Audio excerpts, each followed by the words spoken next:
There was one warrior the Greeks believed nothing on earth could kill. Not a sword, not a spear, not an army. Almost nothing. His name was Achilles, and his story doesn't begin on a battlefield. It begins with a mother trying to cheat death itself. This is the entire story of Greek mythology's greatest warrior. It starts with the sea. Achilles' mother, Thetis, was not an ordinary woman. She was a sea nymph, beautiful, powerful, and prophesied to bear a son greater than his father. That prophecy terrified the gods so much, they made sure she married a mortal instead of one of them. That mortal was Peleus, king of the Myrmidons. Their son was Achilles, and Thetis, knowing mortals die, refused to accept that fate for her child. So she carried him to the River Styx, the river separating the world of the living from the dead. Legend says she dipped him into its waters, holding him by one heel, making every part of his body invincible. Every part except the heel she held. The one place the water never touched. A single spot, small enough to forget, large enough to end everything. That detail would matter more than anyone in that moment could have imagined. As Achilles grew, it became clear he wasn't like other children. Faster, stronger, sharper than boys twice his age. So his parents sent him to be raised by someone very unusual, the centaur Chiron. Chiron was no ordinary centaur. He was wise, gentle, and trained many of Greece's greatest heroes. Under Chiron, Achilles learned to fight, to hunt, to heal wounds, and to think like a leader. He grew into something rare, a warrior with both devastating skill and real intelligence. But hanging over all of it was a prophecy his mother could never quite escape. Achilles, it was said, had two possible fates. He could live a long, quiet life, grow old, and be forgotten by history. Or he could die young, in glorious battle, and be remembered forever. A long life or eternal glory. Never both. When war finally came, the Trojan War, Thetis panicked. She knew that if her son went to fight, the short, glorious path would claim him. So she did something desperate. She disguised Achilles as a girl and hid him on the island of Skyros. Living among the daughters of King Lycomedes, Achilles blended in, for a while. But the Greeks needed him. A prophecy said Troy could not fall without Achilles. So they sent their cleverest man to find him, Odysseus. Odysseus arrived at Skyros disguised as a traveling merchant. He spread out gifts for the women of the court, jewelry, fine cloth, perfume. But hidden among the gifts, he placed a sword and shield. Then Odysseus had his men sound a false alarm, a war horn, as if enemies were attacking.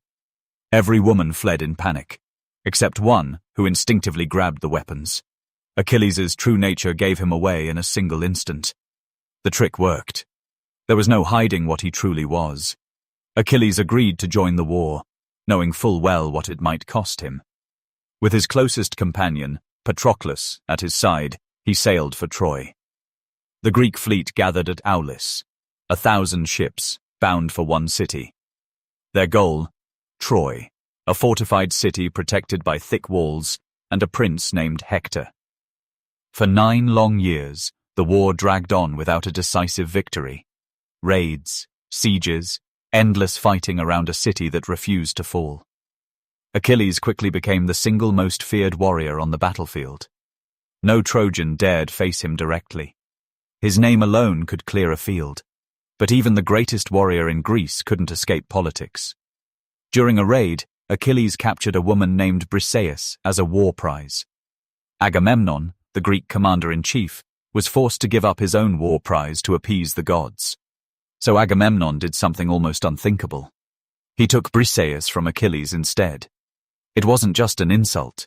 It was a direct challenge to Achilles' honor. And honor, in this world, meant everything. Achilles made a decision that would change the entire war. He refused to fight. He withdrew to his tent with his soldiers, the Myrmidons, and simply stopped. Without their greatest fighter, the Greeks began to suffer badly. Hector and the Trojans pushed forward, driving the Greeks back toward their own ships. Desperate, Agamemnon sent envoys offering gifts, apologies, even Briseis back. Achilles refused every single offer. His pride would not bend. As the Greeks kept losing ground, Achilles' closest friend Patroclus couldn't stand by any longer. Patroclus begged Achilles for permission to fight, wearing Achilles' own armor to frighten the enemy. Achilles agreed, but with one condition: drive the Trojans back, then stop. Don't push too far. Wearing that legendary armor, Patroclus charged into battle, and the Trojans panicked at the sight of it. For a moment, it worked perfectly. The Greeks surged forward, saved by a borrowed identity. But Patroclus, caught up in the momentum, ignored the warning and pushed deep into enemy territory. There, he came face to face with Hector, Troy's greatest warrior and its prince. Hector, believing he was facing Achilles himself, fought with everything he had. Patroclus fell. Hector removed the armor as a trophy of his victory. When word reached Achilles' camp, everything changed in an instant. His closest friend, the person he trusted most in the world, was dead.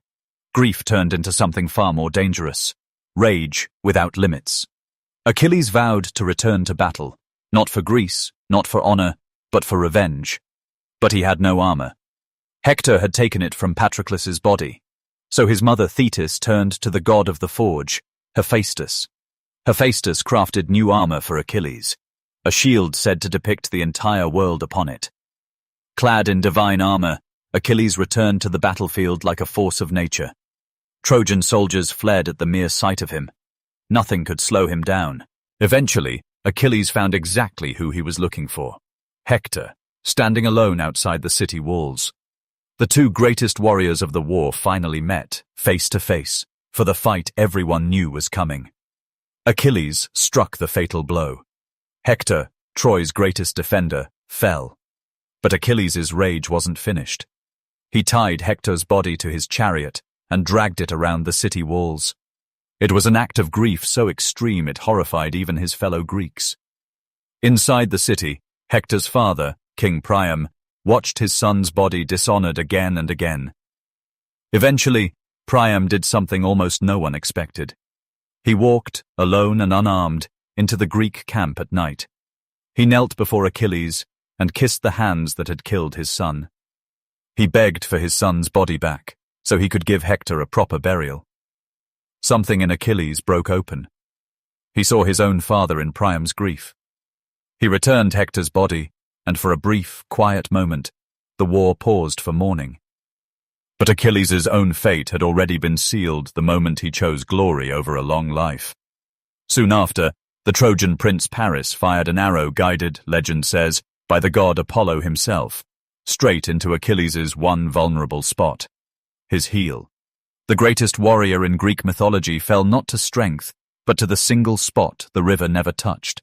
His name outlived his body by 3,000 years, exactly as the prophecy said it would.